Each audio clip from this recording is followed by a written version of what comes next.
Last night on MasterChef Australia, everything rests on what you do in the next few minutes. the blue team faced elimination in a mystery box challenge. Whatever doesn't kill you makes you stronger. And for Fiona, the journey ended. It's been an emotional journey, but one which I've come out of a little bit stronger as a person.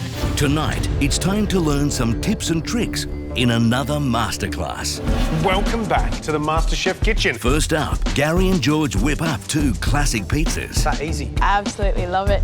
Take the mystery out of chicken oysters and finish up with rice pudding. It's just a great dessert. Happiness. Plus, we get the ultimate private lesson on modern Australian cuisine with award-winning chef Peter Gilmore. And you really can't get more Australian than this. Aaron, what do you reckon? I'm just in heaven.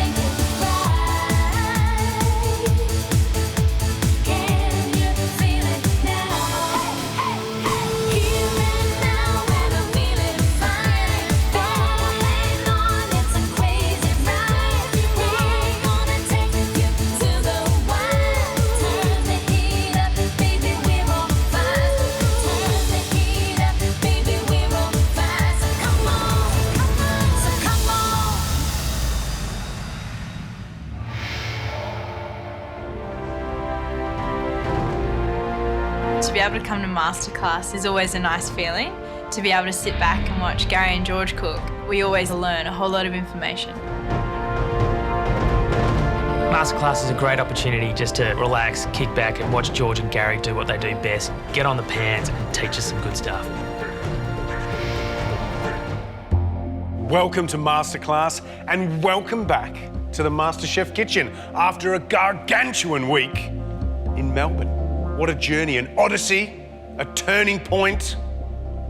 I could throw so many cliches at you, but it was amazing. And the one thing that stands out for me, and we had a lot of experiences, for the first time on this series, we have someone who holds the immunity pin. Congratulations. That glorious little golden MasterChef badge, you deserve it, sits neatly on Marion's apron. Well done. You're sitting there feeling a little smug, a little confident, and that's okay. What a great place to be. 6 weeks are down now, and here we are, the top 14 amateur cooks in this country. What has been an absolutely exhausting week is now time for you guys to regroup, relax a little, and let Gary and I take over the stoves. We're going to look back at the week and hopefully fix some of the mistakes you did and pick up a few little tricks that you can use going forward in this competition. First up, we have to visit the modern Australian invention test. There are 3 of you that stood out that we think need a little help, a little guidance and a little inspiration. And we've got a special private masterclass for those 3. Those 3 people are Aaron, Alvin and Claire. This is a very, very special masterclass, and because it is, we're picking somebody else who thinks this person is their culinary idol. And Matthew, you're going to join this private masterclass as well, because this chef is one of the country's best chefs, without a doubt, at the top, the pinnacle of our professional world. He's won Chef of the Year, Restaurant of the Year. He's been awarded one of the top 50 restaurants in the world. The masterclass is being run by Peter Gilmore. Wow. From Key Restaurant. That's great. That's cool. Yeah, nice. Matthew, you're gonna love it. We know that. You have 3 hat aspirations. And the 3 of you, take a little inspiration from this. Guys, gather your stuff and get out of here. See you guys. Have fun. I'm like a little kid again. He is my biggest idol. And to be able to go and see him and be taught by him for a day is just going to put me in a different level and energize all my batteries and maybe help me win this competition.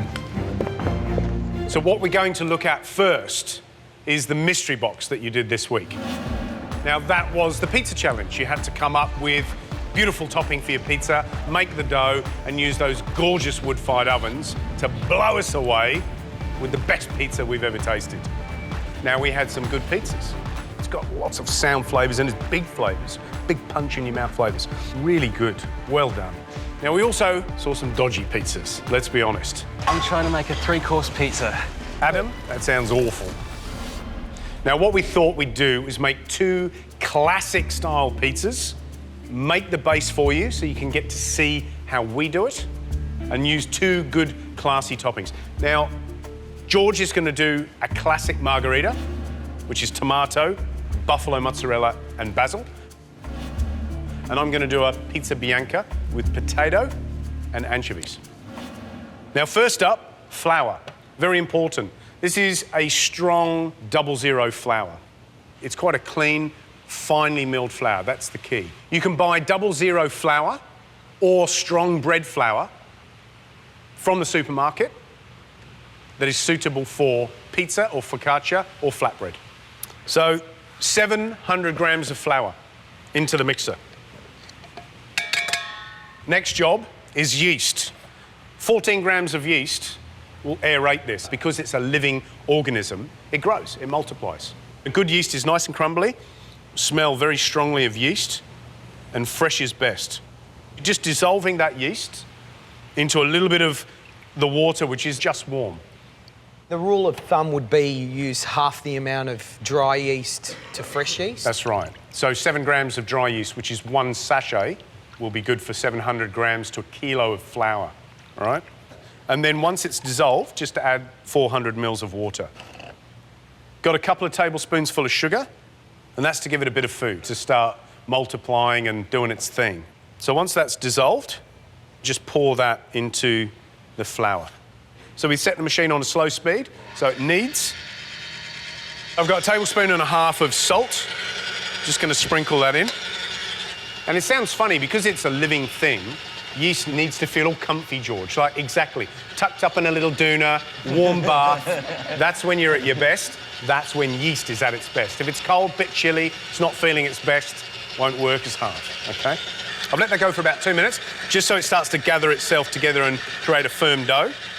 I've got 60 mils of olive oil and 50 of milk, and then let it continue to mix and knead for another 4 minutes. And what I'm looking for is a soft, smooth, elastic and pliable dough. And all of that hard work is on that machine. Now, you can do that by hand, but it's going to take your time. What you're looking for is the same texture as if you were doing it by hand, but it's in the machine. So you've got to be smart. Right, so that's been kneading for about 4 to 5 minutes. And it's just so it's bringing this dough together so it's nice and soft. And then I want to finish it by hand.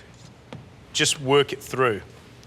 Now, you will find with every flour, regardless of whether you buy the same all the time, that it will vary just a wee bit, within grams, but, you know, it will vary a bit in terms of how much water it'll absorb.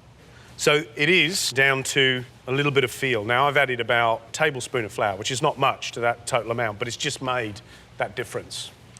But a pizza dough, essentially, is going to be a lot softer than, say, a stiff bread dough, OK?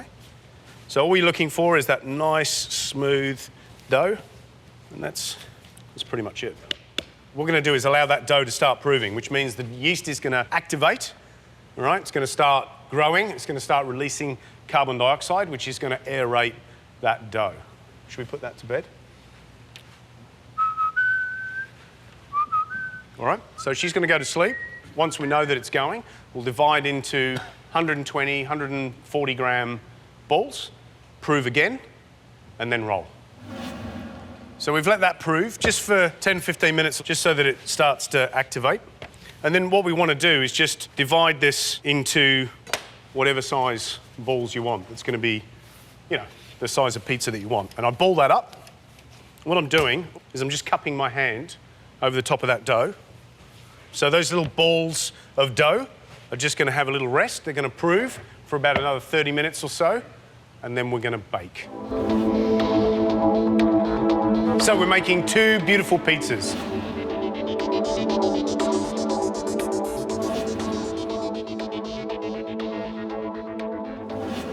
So let's have a look at the dough. So they've proved up nicely, and they're lovely and soft, right? At this stage, you do not want to re-roll or re-ball, because what it does is tighten the gluten. As it proves, it just relaxes, okay? And everything's lovely and soft and pliable. What I've got here is a mixture of semolina and flour, all right? And that's important because if you use just flour, it'll tend to stick. I'm going to put a little bit on the board, and that means that the pizza will slip off the board onto the stone in the oven really easily. So what we're going to do is we're just going to press this dough, and we're going to keep it nice and round. Now, a real pizza aficionado will just stretch it. And so this is what I'm doing, is I'm stretching it. You know when they throw it up in the air? I don't like that, because what it does is it makes the middle of the pizza really thin. And I want the whole of the pizza to be essentially the same thickness. So you can just keep teasing it out with your fingers and your hands so it stays nice and round. Or, if you need to, and not everybody's perfect, right? You can just use a rolling pin, and you just want it nice and even thickness. Doesn't matter if it's an odd shape, doesn't bother me. In fact, I like it because it's nice and rustic, right? So a little bit of that semolina and flour mixture on a board, and then we're going to put our pizza on here. Next step, a little bit of oil, a little bit of garlic, and just let that infuse for a sec. You can also put, if you want, a little bit of rosemary in and a pinch of salt. Not necessary, but it'll just help flavour that oil. And you can use that again and again on your pizza. And what I do is I just brush the pizza. This does a couple of things. Keeps it nice and moist. It'll help transfer the heat in the oven so it crisps up really quickly, and it'll give it flavour as well. Next up, a bit of cheese. I'm using a Parmesan, and I just need a little bit on a coarse grater because I want it nice and chunky rather than, say, a microplane that make it really fine. So you get some melting qualities from it. And then I've got a nice aged provolone, and aged provolone is slightly different to fresh provolone because it's quite crumbly. It means it's lost a lot of moisture. And aged provolone's got an intensity to it that fresh provolone doesn't. So about half and half Parmesan provolone. It's about a cup of cheese all up. And then just sprinkle that fairly liberally on the base of the pizza, just leaving about 1 centimetre around the outside, okay? That's important because you'll get a bit of kick, which means it'll puff up on the side. And if you weight it down with ingredients, it won't. A good pizza isn't loaded with ingredients, right? It's about simplicity of flavour.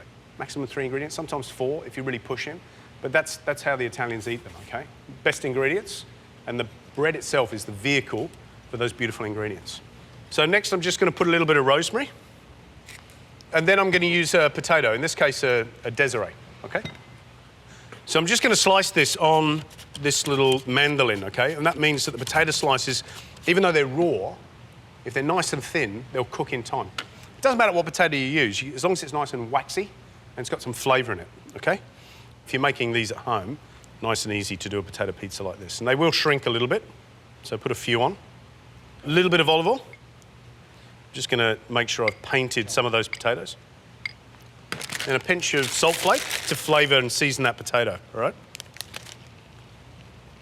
So the pizza's ready and it's moving around on that board. That's why you wanted the semolina. It's like little marbles, okay? Now, before we go any further, I'm going to give you a little tip.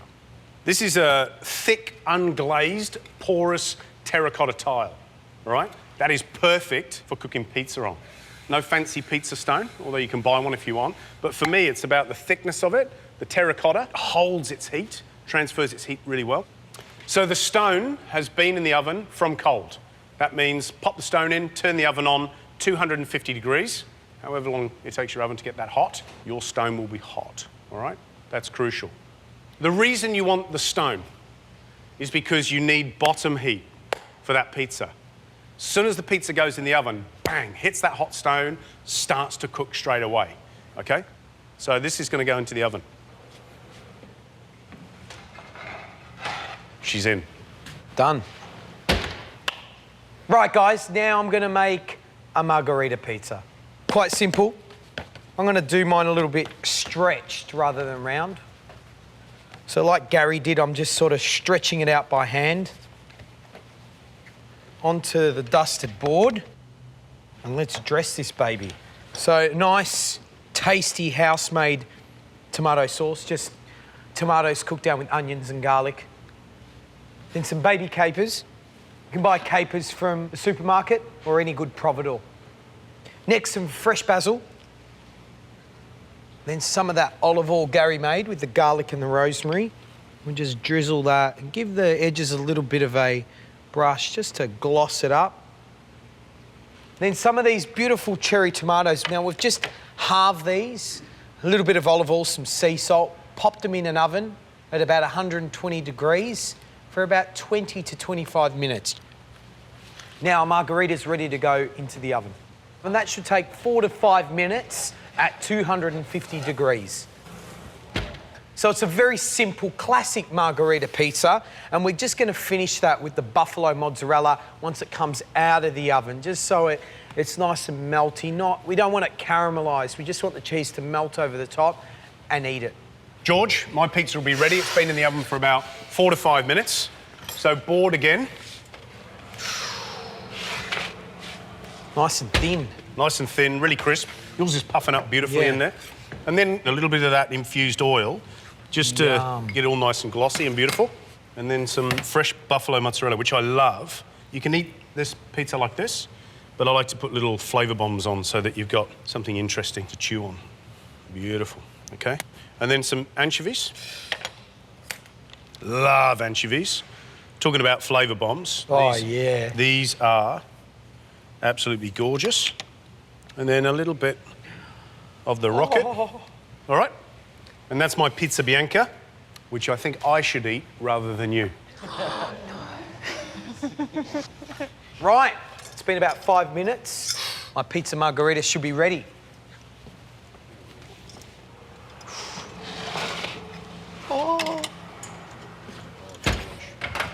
My one's got a little bit more of a kick to it. Yeah, but you know what? We call those pizzetta. And I love them a little bit thicker. You know, everybody goes on about thin pizza, but there is a place for lovely, soft, thicker pizza like that. A little brush with olive oil, just to gloss it up. And then a bit more of that beautiful buffalo mozzarella. Oh, I love it. There you have it. 2 beautiful pizzas. Right, who should come up and taste? Shani, Adam, and Jimmy. Come on down.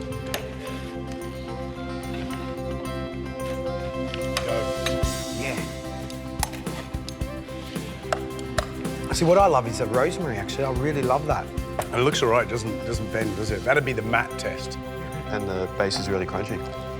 This is a familiar flavour to me, and that's something I haven't really tried before, so I like Gary's pizza, actually. All made in a domestic oven. With a terracotta tile. That easy. I absolutely love it. There's really beautiful flavours on there, but there's kind of a simplicity to it that works really well as well. This is a pretty special pizza. We'll give you a little bit to take back. Enjoy. Look at Marion, look at it. Marion's waiting. Yeah, go for it. Our top tips for pizza. Mine first about the dough. Remember, buy a strong bread flour, a 00 flour, but it must say panifiable, which means bread ready. The other top tip is understanding that yeast is a living organism. It needs a lovely, comfortable, warm environment to do its job, just like you. George? I think, look, the final tip would definitely be keep it simple, but keep it tasty. Today's our off-site masterclass, and we arrived at this kind of unassuming little shed and walked through to this just amazing garden. Wow, this is like a secret garden. This is amazing. It's literally a nursery of all these weird and wonderful things I haven't seen before, let alone tasted. I just can't believe how big this place is. This is incredible. As we're walking around, we noticed that Matt Preston and Peter Gilmore are standing just down there. Guys, welcome to your private masterclass. Now, this week in the Modern Australian Invention Test, you had some mixed results. So it seemed like a great idea to get the 4 of you together and have a bit of a brainstorm with Peter Gilmore, executive chef from Australia's Restaurant of the Year, Key. He probably knows more about modern Australian cuisine than anyone else in Australia. Peter, what does modern Australian cuisine mean to you? The main thing with modern Australian cuisine is that we're not bound by any one tradition.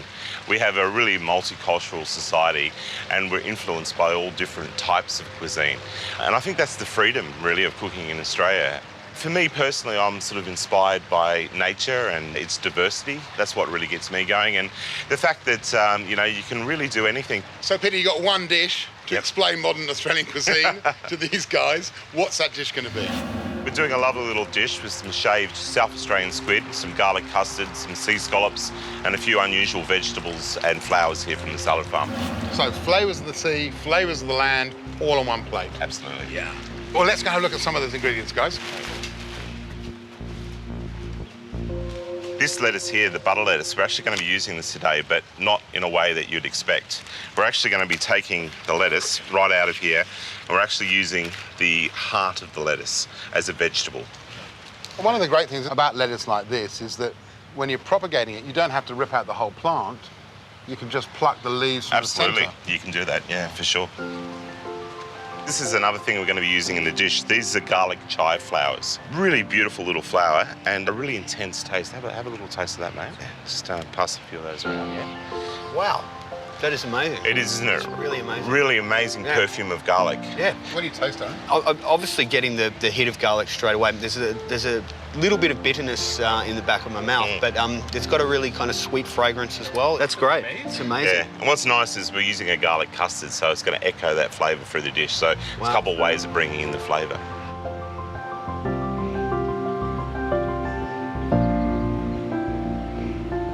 This is society garlic. It's another garlic flower, and how beautiful is this? Amazing. Have a taste of these, guys. They're quite incredible. Thanks. We're going to be using this in the dish as well. That's really, really good. It's pretty amazing, isn't it? Yeah, indeed. Yeah. Alvin, what are you tasting? It's a bit like roasted garlic.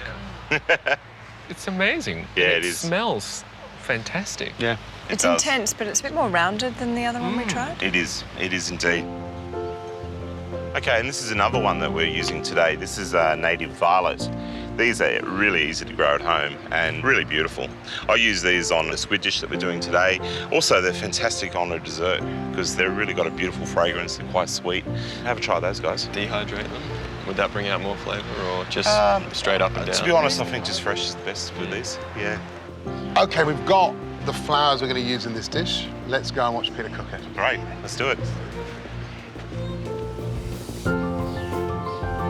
Today's private masterclass is all about modern Australian cuisine, and you really can't get more Australian than this. We're here at the Collaroy Surf Lifesaving Club. Peter, what's on the menu today? Okay, we're going to do a fantastic little South Australian squid dish with some sea scallops, and we're making a beautiful little broth with some wakimi seaweed and white tea. We have this beautiful South Australian squid. We've already taken the guts out of this, make it a little bit easier. This is the tentacles and the head. We're going to keep the tentacles, just going to cut them straight across here, and they're going to be used in our broth a little bit later on. With the squid itself, we're just going to take off the side flaps, and you can even just do this with your hands actually, just grab hold of it and just give it a pull. Just sort of release the membrane and straight off. We're also going to use this in our broth as well. Okay, now this is the main body of the squid, and what we're going to do, we're just going to split it down the centre. And it opens up like this, so you've got a really nice piece to work with. Now what we'll need to do is we'll just remove this purple skin here. You can just peel that straight off.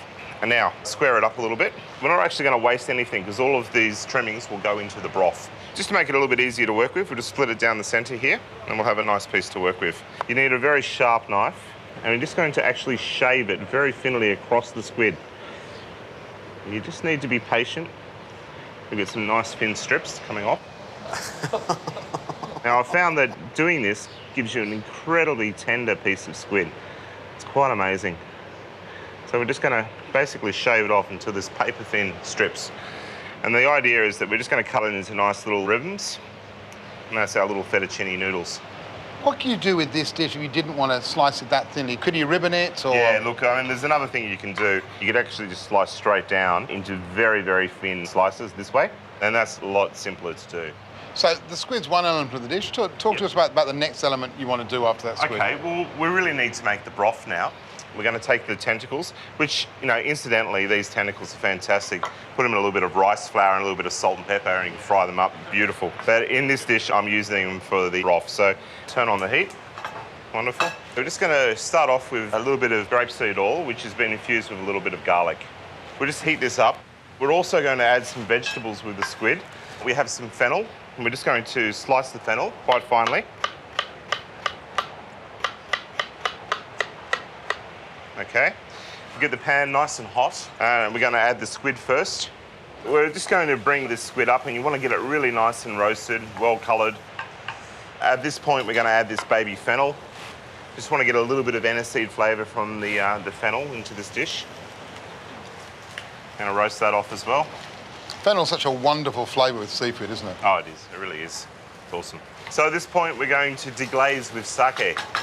Make sure it's a really dry sake and not a sweet sake. Just going to slice up some spring onion. This is the Asian green spring onion. We're just using the white part only. Why are you putting the spring onion in now, after you've deglazed the pan? Because I want the freshness of the spring onion to come through.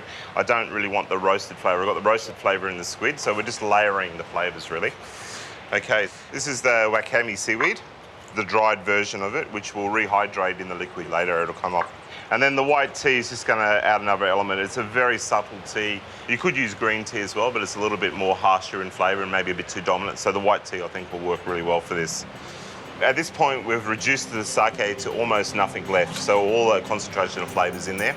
Now we're going to add around about 750 mils of chicken stock. At this point now, I'd like to add the 4 spring onions, because I want to keep the real freshness of the spring onion flavour into the broth. And we're going to let that simmer for 20 minutes.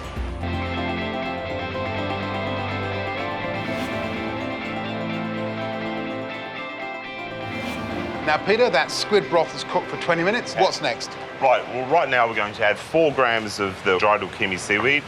This will rehydrate in the broth. Now we're going to add 2 grams of white tea. The white tea is really gentle, just going to give us that nice aroma and essence of tea. So fragrance without the tannin. Exactly. Now we're going to strain the broth straight through here. Look at that colour so fast. Okay, next step is making a garlic custard. Well, Matthew, I think Peter needs a bit of help with this, so come up, be a sous chef. Great. Hey, Matthew, how you going? Good, thanks, Peter. Good. All right, we're going to make the garlic custard. First off, I've got 400 mils of milk here. I'll just get you to pour that in, turn on the pot, and we'll bring it up close to the boiling point. Okay, next we're going to saute some garlic. Now, we've got 10 grams of butter here, and we have 3 cloves of garlic sliced. Okay, just give that a stir. The idea is we just want to saute the garlic with no colour at all. Just carefully pour the milk into the garlic now. We're just going to let that infuse for a while off the heat, now that it's come almost to the boil, and we'll get the eggs ready. In here I have 1 whole egg and 3 yolks. Matthew, I'll get you to put the garlic-infused milk into the eggs now. Just whisk it as you go. That's good. You really just want to not add it too fast, or you'll curdle the eggs. Yep. All right, at this point you can pour the whole lot in and keep whisking. With the garlic? Yep. We'll just let that infuse for a little bit longer, and then we'll strain the whole mixture before we make the custard. Beautiful. Thanks, Matt. Thanks for your help. Thanks, Peter. It's been a pleasure working next to you. There's only space for one Matthew up here. That's all we need to know, Matt, all right? So the broth is made. What have you got to do to finish Matthew's garlic custard? Okay, we've just got to strain it and place it in some moulds. Why are you removing the garlic? Oh, we don't want little chunks of garlic in your custard. We want it to be all smooth. Essentially, we're just going to fill these little ramekins with this custard mix now. We want them about 3/4 full. So, I mean, using this custard recipe where you've infused garlic, there are other things you could infuse into a custard like this? Absolutely. One of my favourites is truffle-infused custard. It's fantastic. Grate a little bit of fresh truffle and it's the most amazing aroma. Okay, so we're just going to wrap them with plastic so when they're in the steamer, they're not going to have water drip back onto the custard. It's nice and tight. So that's the custard's ready for steaming. How long is this going to take? Well, they're only going to take 10 minutes, Matt. So normally in the kitchen, and in terms of our contestants here, how they do in the MasterChef kitchen, it'd be multitasking. Exactly. So next step? Okay, we're going to prepare some veg. This is a button squash. What we're going to do with this is we're going to take the inside of the core out. We're just going to top and tail the squash. We're going to take a little set of cutters, and we're just going to cut it directly in the centre here. That's the core. And we'll just trim this little bit of yellow off here. And then essentially slice it. And you've got this great, really interesting pattern on the inside. Okay, we're going to look at the lettuce heart now. So, the butter lettuce. First off, we're just going to trim a little bit of the root off the bottom. You don't want to trim too much because you actually use part of the root as well. I'm just going to take this part off. Then, essentially, we're going to peel all the leaves off. We use all the leaves for our salads and staff meals. Just get right down. You just keep peeling, peel away. You take all of these leaves off, right to the tip. And it doesn't look much at the moment, does it? But what we need to do now is we need to trim it up. We'll just actually remove all of these side leaves. Okay, and then just remove a little bit more by hand.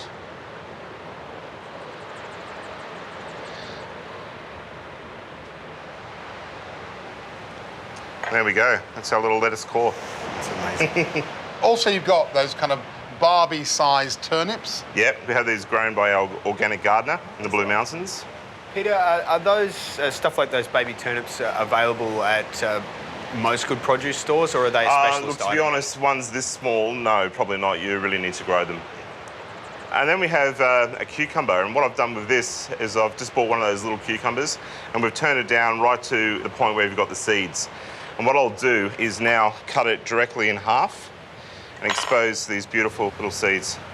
So when they cook, it's vibrant and lovely, and you've got that beautiful crunch of the cucumber. I reckon we're ready to put the dish together now, Matt. Fantastic. Well, I reckon you're going to need a bit of help with that, so let's get Claire. Come forward and help Peter. Okay. Hey, Claire, how are you? Well, thanks. Excellent. We've got our garlic custards, and they're just about perfect. So we'll move this off the stove. Now, we've got quite a few elements happening at once here. So we'll just move the water over here. This is for blanching our vegetables.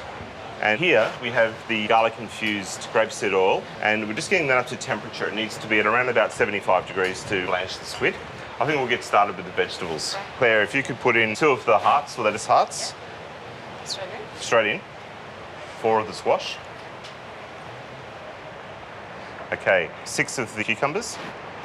Okay, and we'll put in 4 of the turnips, please.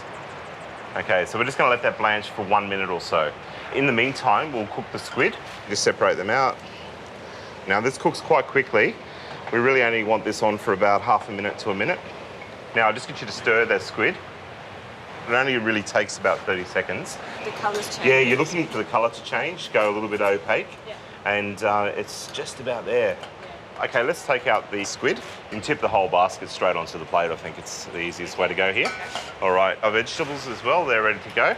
Okay, they're all beautifully steamed. The first thing we're going to do, Claire, is we're going to butter these vegetables. So I'll just get you to brush the butter all over the veg. Fantastic. All right, now we're going to give the veg a little season. Some sea salt. Very important to season as you go. Now we need to get this pan nice and hot for the sea scallops.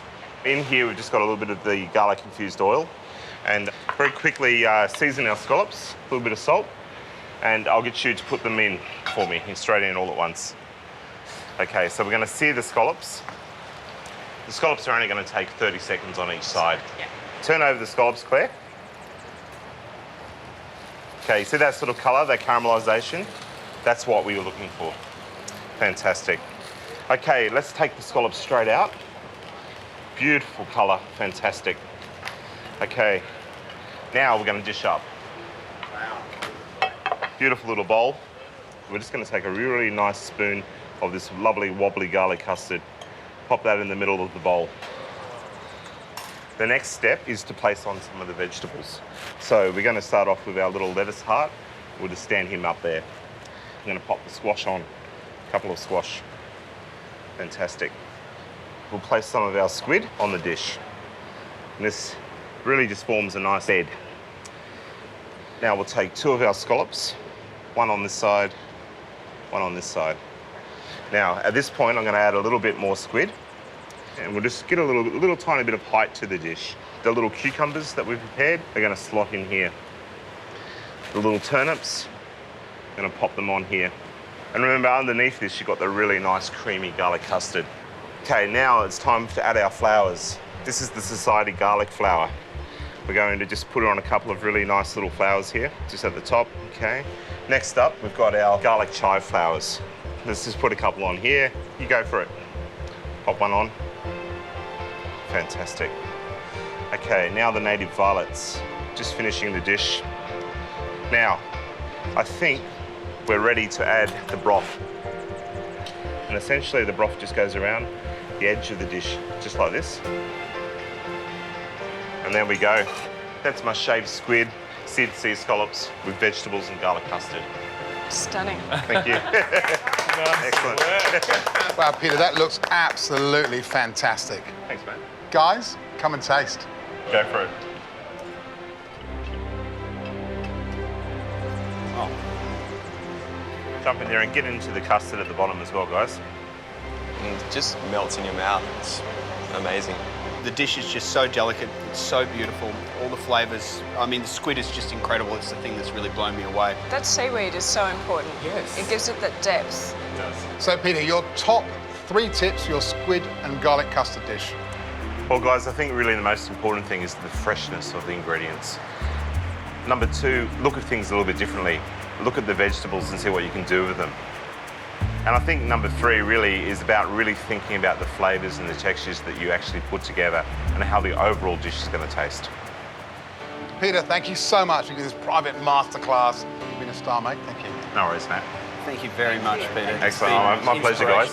My Thanks pleasure. for your help. Fantastic. Thanks. Great to meet you guys. Really Okay? appreciate Good luck. it. Guys, back to the MasterChef kitchen. George and Gary are waiting for you. Right, guys, next up on MasterClass, we're going to revisit this week's team challenge. We were at the press club. There was one dish that was problematic for one person. My chicken's kind of pink. It's raw. And that was the chicken oysters dish with smoked yogurt soup. Callum! Yes, chef. That last one you put up, it's raw. So today we're going to do another dish using those beautiful chicken oysters. We're going to do roasted chicken oysters and their wings with hummus and a raw vegetable salad.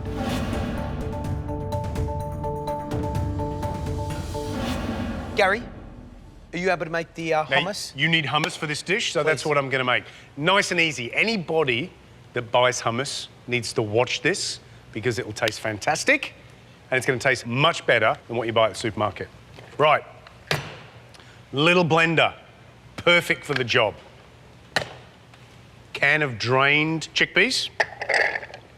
Next up, lemon juice, lemon zest. I'm just going to put in a little bit of the lemon zest. Is that right, George? Yeah, Lemon beautiful, zest. beautiful. Probably about the zest of half a lemon. Don't think we need the whole one, especially with a microplane because you get an enormous amount of zest off it. And then we just roll that lemon just to sort of break the segments inside, just to release the juice. And I'm just going to squeeze the juice of that lemon in. Obviously, just using that little sieve because I don't want the pips in. Next up, half a clove of garlic. And then this is tahini. This is organic tahini, which is beautiful.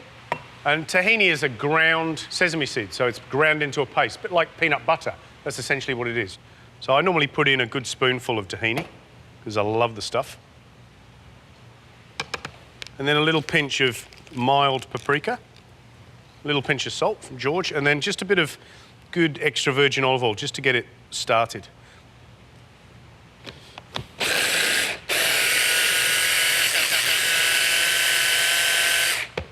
So just get it going, and then obviously what you're doing is make it into a nice paste, so you can add a little bit more oil. It's probably going to be about half a cup of oil to 3/4 of a cup by the time you finish.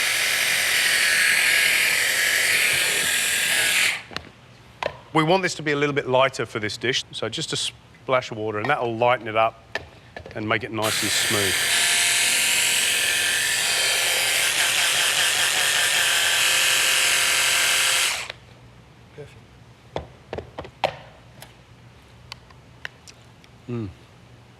Yum. Great, isn't it? How easy is that? So there's the hummus. Beautiful, easy to make. And if you buy one of these little babies, just put a lid on and chuck it in the fridge. Done. Love it, love it. So the next component to this dish, of course, is the chicken oysters, and we're actually going to use the wings as well. So, Gary? Yeah, I'll show you how to do that. Right, to learn how to remove the chicken oysters from the chicken, Callum, you need some help. Come on down. Callum, you broken down a chicken before? Yes. Taken out the oysters? No, I normally just leave them on. Okay, all right, so something to learn. Right, we've got this beautiful chicken. So we'll just get this baby out of the bag first. So, Callum, first up, we're going to take the wing tips off through the first joint. So wing tip off. That's it. Put it on your plate. And then you're going to take the winglet off through the joint. Yep. And then spin it around and do exactly the same thing. Through the joint. All right, excellent. It's good. Now, shake a leg. Got to shake a leg. And what happens when you shake the leg is it just defines the area that you're going to cut, stretches the skin. So very lightly, you cut slightly towards the leg, and then you pick it up, holding the leg and the thumb on the outside of the bone. That's all right.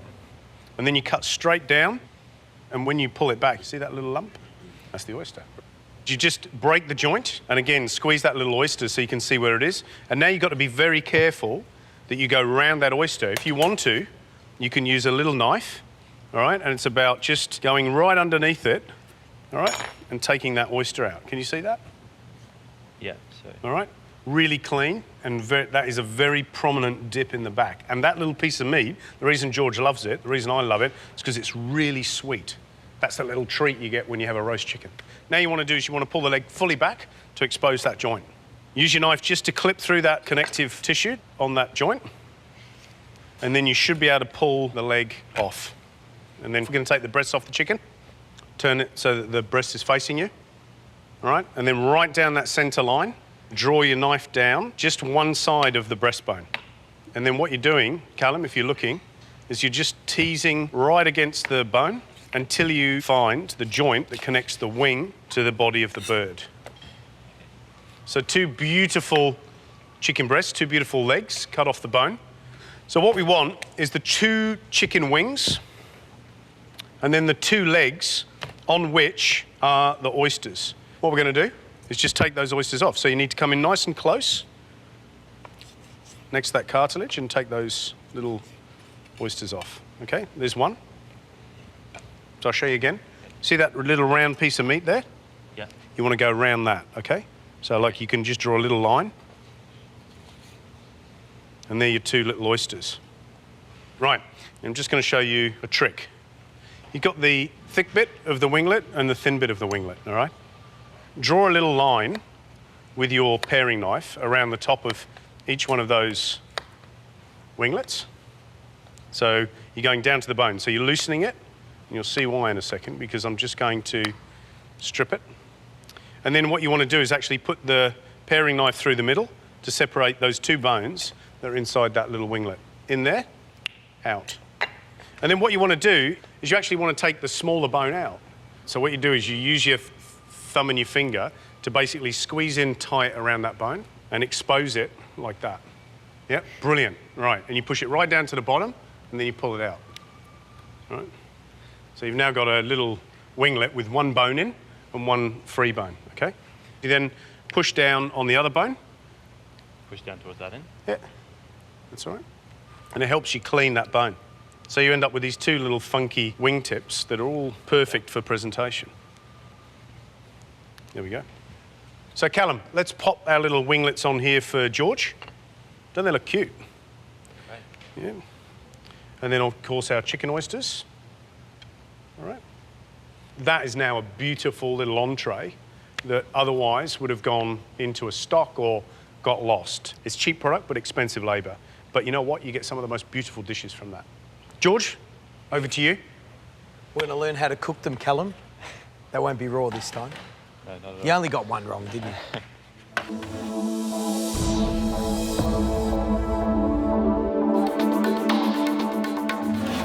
At this point, we've made the hummus. Now we need to start cooking our chicken. Oh, skin side down. That's it. All right. That's it. All right, let's have a look. How you going? You're getting a nice colour. See that beautiful golden? That's what we want. Now, do you want to turn over the oysters? Oh, yum. You've got to cook them on the skin side down first. Because they've got so much fat around them, you want to render that down. To know these are cooked, it's pretty much a rule of thumb is 3 minutes on either side in the frying pan and you're pretty much done. Next step is to drain off the fat. So tip that into there, Callum. I'm going to just drain off that chicken fat. Pop that back on the stove. Pop your chicken back in. Yeah, just tip the whole lot off. We drain off that excess fat because what we're going to do is now finish it with a bit of butter, thyme and sumac, okay? All right, about a tablespoon of butter, that goes in. Some thyme, you know, a good pinch. Sprinkle it around. And a little bit of sumac. Now, sumac comes from the sumac berry, all right? It's quite lemony in flavour. An absolutely beautiful, beautiful fruit. Right. Now mix that around like this. So spoon, basically you're noisetting it. So on an angle and you're getting that foam, that butter, that sort of nuttiness, and you're just basting your chicken, yeah? Making sure it all gets that flavour into it. That sumac's turning a bit nutty, the thyme's released its fragrance. That's just absolutely gorgeous stuff. Now drain them off onto the paper towel, okay? And we're done. Well done, Callum. I hope you've learnt something how to remove the chicken oyster and also cook them. Okay. Thank you. Thanks, George. Right, we've made the hummus, we've roasted the chicken oysters. Next is to make the raw vegetable salad. And to help me make that, Sky, please come up. We've got some lovely stuff here. We've got some fresh peas that have been potted. We've got some little baby tomatoes, Roma tomatoes, some Dutch carrots, a little Lebanese cucumber, some salad onion, some pistachios, some capers, and some dried figs. Sounds good. All right. First step is to prepare the cucumber. So what I want you to do is go through the middle. Okay. Then what I'm going to ask you to do is just remove that seed, that pith. All right, that can go in our little bowl there. Just be careful you're not taking any of that beautiful flesh off. And then what we're going to do is, you know, we want nice shapes here. So we're just going to, on an angle, just siffle the cucumber. Okay. All right. Siffle is just a type of cut. It's basically on an angle. Pretty much what you're doing there. Oops. But none on the ground. Basically, for the salad, we need, you know, about that much.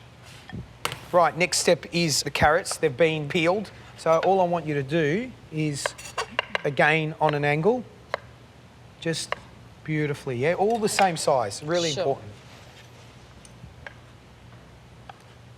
You don't have to peel those carrots, do you? No, not really. I mean, these carrots you can just rinse under a tap. That's all.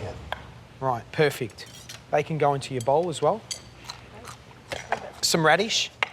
I love slicing them that way. They look just beautiful, you know? The white and that sort of round red tinge on the outside. Absolutely. All right. All the same size. Beautiful. Of course, some salad onion. If you could just finely slice that into nice little rings. Okay. Pop that in the bowl. All right. And then we've got some peas, which pretty much can go straight in raw. Some tomatoes. You can just halve the tomatoes and pop them in. Okay.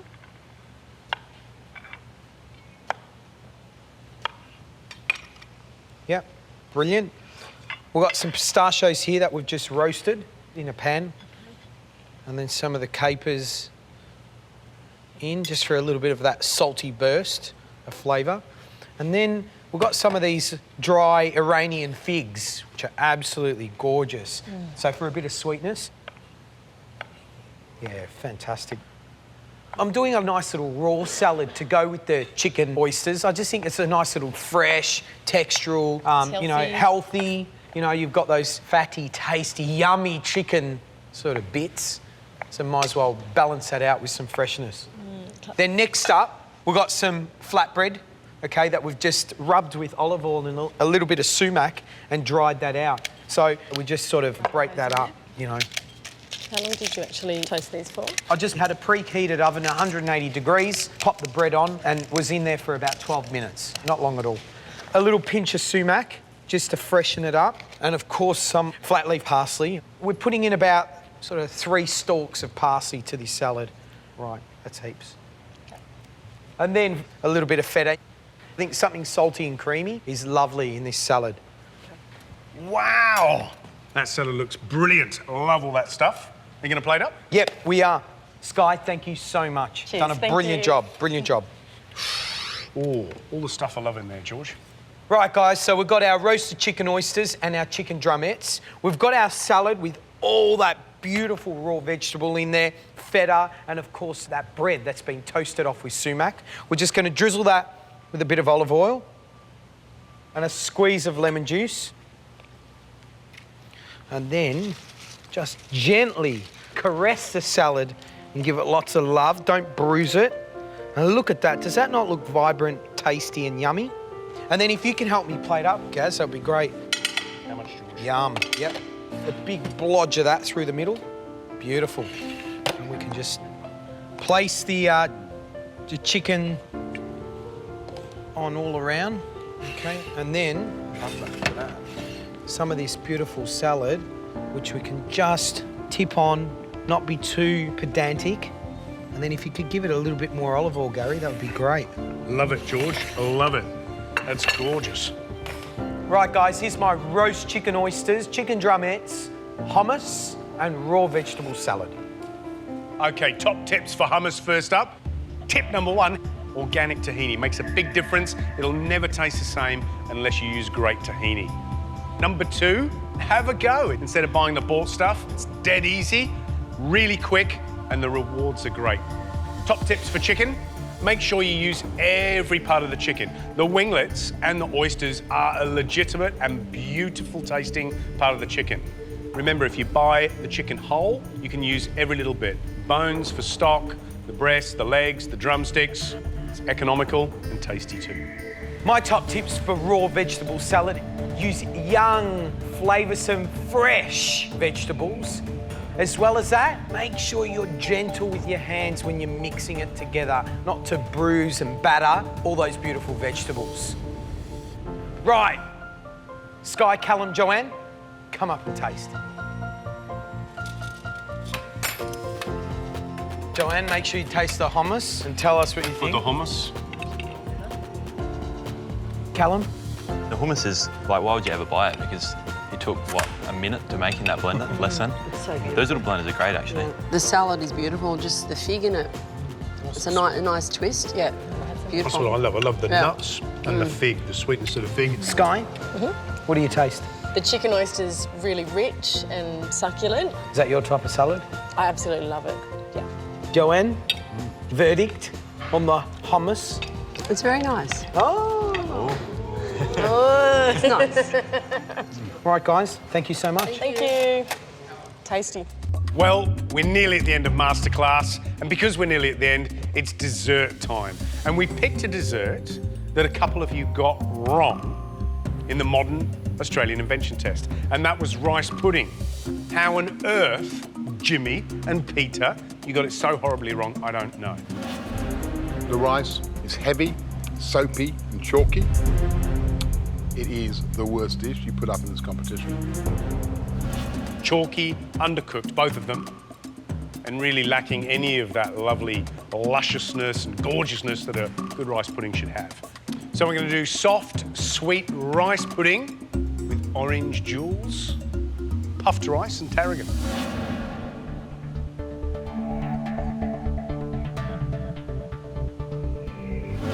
Okay, so the first step is to make the rice pudding. Peter, up here. It's not hard. I know you're a little embarrassed, but it has to be done. Come on. Come on, Peter. Peter, I need to know, where did you go wrong on your rice pudding? Where do you think you went wrong? Look, the method I used to cook it was ridiculous in hindsight. Why? Tell me, what did you do? Look, I cooked it more like I was cooking a risotto, like adding it bit by bit. And it's not how my mum or my yaya makes it, so I've just stuffed it up from the start. Yep. And that's after you guys came around about halfway through and were worried about how long it was taking to cook. You knew something was wrong. I knew something was I think wrong. you put the sugar in, didn't you? Yeah. And it retarded the rice. Sugar retards the rice when you're cooking it. It takes ages, like ages. So the secret is plenty of milk, and I'll show you how much in comparison to the rice. There's 135 grams of rice there, and it's a short grain rice. This one's arborio. It's a nice plump grain, and it is a bit like a risotto, but you get short grain rice that you use for rice pudding, that's normal. Okay, so 135 grams of rice. And what I want you to do, Peter, is just to rinse it onto the tap, wash it, agitate it, until all the milkiness has gone away, and then just pour it through a sieve. That's the first job. Use warm water, normally. It's not crucial, but what you will find is that it tends to be really sticky, really gluggy if you don't give that initial rinse. All right? Okay. Off you go. And actually, did you rinse your rice? No, I used the same rice, but I didn't rinse it, so that's probably why I was a bit stickier. Okay, well, let's do it and see if it makes any difference.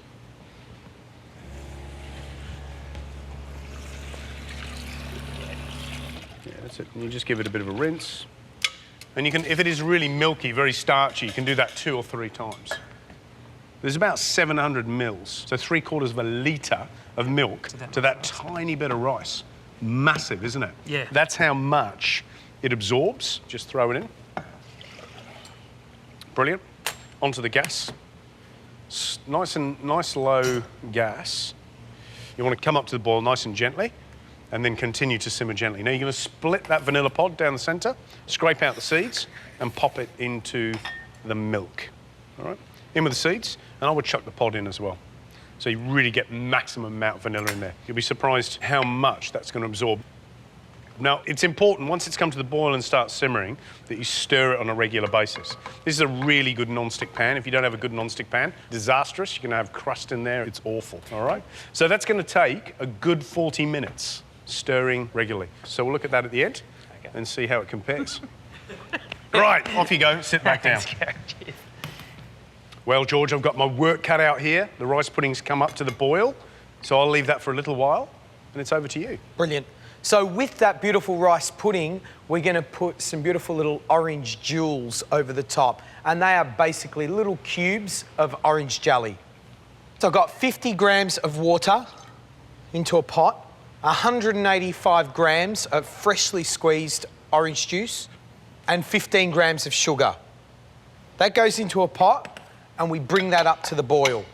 Basically, we're going to dissolve the sugar into the water and the orange juice, and then once that comes up to the boil, we're going to add 2 grams of agar-agar. Okay? Agar-agar is a substitute for gelatine. It comes from seaweed and is absolutely fantastic for vegetarians. I was just wondering, if you substitute the agar-agar for gelatin, are the amounts the same, or do you need to adjust it? Yeah, totally. You need to adjust it, but on top of that, when you put gelatine on top of something hot, it starts to melt. All right, so the main reason why I'm using agar is because it holds that temperature without melting and keeps those nice little cubes on the rice pudding. The orange juice, water and sugar is coming up to the boil, and I'm just going to rain the agar-agar in, and then we whisk and incorporate the agar-agar. At this point, we just need to make sure that that agar-agar is cooked out. And if you just touch the mixture, the agar-agar should dissolve between your fingers. All right, we're ready to rock and roll. We've got this plastic container here that we've lined with cling film. Then we take our mixture and pour that through a fine sieve into the container to remove any pith from the orange juice. Now, I've lined the container with cling film so it's easily removed when I go to cut it up. You can see there's still some air bubbles on top of that jelly. Now, if I pop that in the fridge now and set it, those air bubbles will stay there. Now, we don't want them, and to get rid of them, just one of these little blow torches, and you just blow out all those air bubbles. So we end up with a real beautiful shiny jelly at the top. All right, that's ready to go into the fridge. That should take about 25 minutes in the fridge, and we'll be ready to plate up our yummy dessert.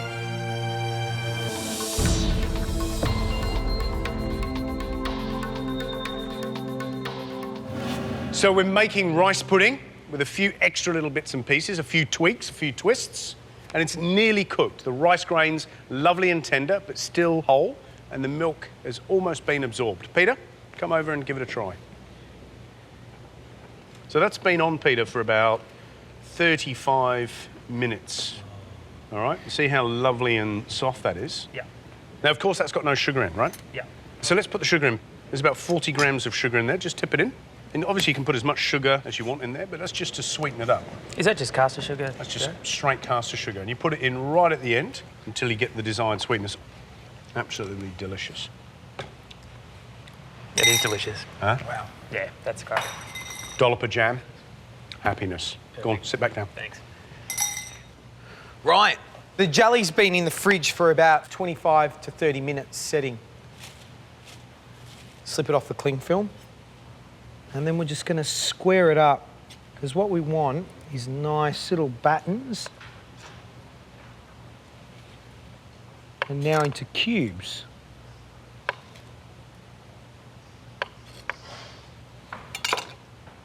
There you have it. You've got these beautiful little jewels of orange.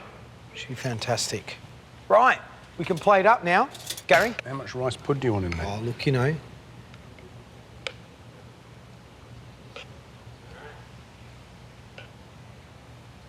Yep. All right. Yeah, beautiful. And as this jelly hits the warm rice, it's going to start to warm up. And then we've got some orange segments here that we've just cut up.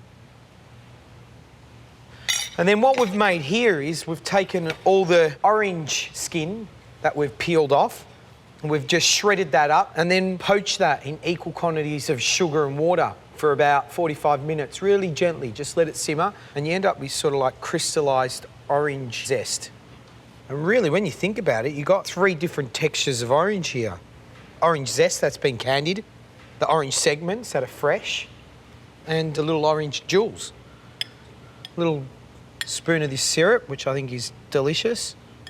And Gary, if you want to do the little sprigs of tarragon. Yep.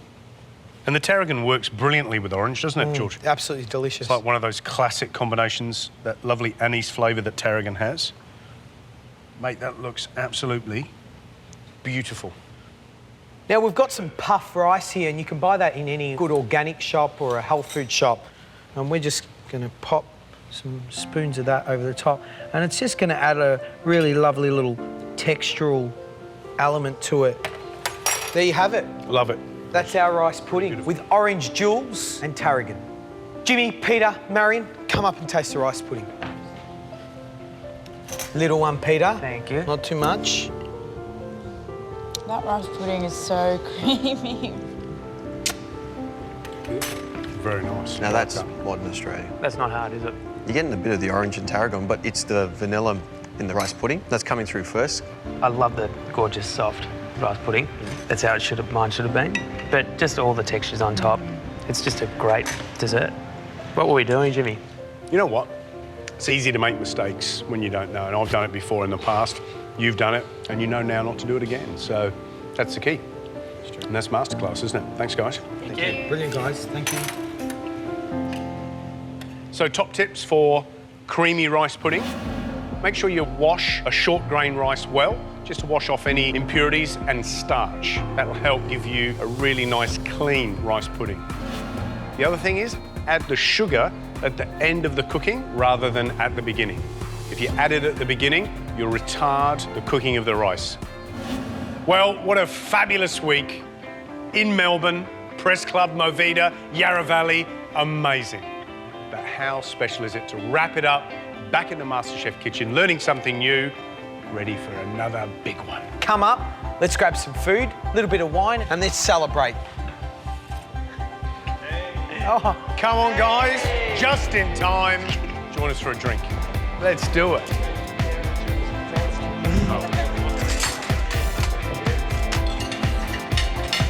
Matthew, how was Peter Gilmore? What did you learn? Tell us. Peter Gilmore was amazing. So to be able to be with him and get taught by him was just an uplifting, and a really amazing experience. So thank you, guys. Good to see you so happy. Right, guys, let's not forget, you all walked in here and there was 24 of you. Now, there's 14. The 14 top amateur cooks of this country. Can I tell you, if you thought it's been hard, it's only gonna get harder. Oh, yeah. But congratulations for getting thus far. An absolute fantastic effort. Congratulations to the top 14. Here's to good food and fun.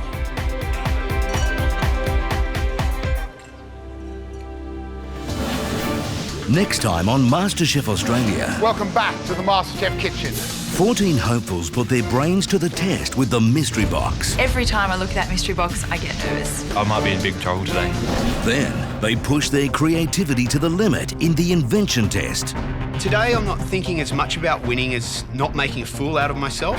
Who will be crowned the master of pasta? This invention test has more dangerous curves than Monza.